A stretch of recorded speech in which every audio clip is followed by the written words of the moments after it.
Aray at magluluto ngayon din ng isang tulyasing chopsoy. Nagisa na din sa butter ng bawang, sibuyas at saka aring karning baboy. At nung masangkot siya na ng ayos aring karning baboy ay inilagay na din aring mga ginayat na gulay, carrots, baby corn at saka aring sayote. Dini nga mga bossing ay titimplahan muna na rin paminta at hahalu-haluin muna at mamaya na yung ibang pampalasa. Pagka naman ari ay nahalo ay ilalagay na rin yung ibang sangkap pagka medyo malambot na yung mga gulay na inilagay na yan. Dini nga ay inilagay na rin aring beans na ginayat-gayat. At ari nga pala ay tinimplahan na rin ng ibang pampalasa. Nilagyan na rin ng mga magic sarap at nilagyan na rin ng kaunting patis. Pati yung sesame oil ay nilagyan na din para lalong mas mabango at mas masarap. At para lalong mas masarap at malinamnam ay naglagay na rin ng Knorr liquid seasoning. Ay sadyang ayos na ayos ang pagkakaluto ng gulay na aray. Kompleto na sa sustansya ay kompleto pa sa sahog. At yan, naglagay pa din ng konting oyster sauce. Ay pag hindi pa naman ari sumarap ay iwan ko na laang. Pagka ganitong gulay ang niluluto ay maayos ding ilahok yung itlog ng pugo.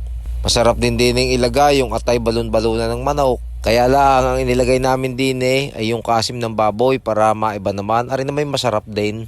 Pero nasa sa atin naman kung ano ang masarap sa ating panlasa. At saka yun nasa nagluluto kung paano pa sasarapin. At dini nga sa parting ari inilagay na din yung cauliflower at saka aring broccoli. Ari nga palang cauliflower at saka aring broccoli ay pinakuluan na ng kaunti para hindi mawala yung pagka-fresh o yung pagka-green na ganyan. Diyan nga mga bossing, nung mahalo ay isusunod na rin ilagay yung ating repolyo. Ari nga pala nilagyan na rin ng kaunting sabaw at nilagyan na rin ng kaunting pampalapot. At pag nailagay yung repolyo, hahalu-haluin laang, tatakpan at pakukuluin ng kaunti at luto na yan.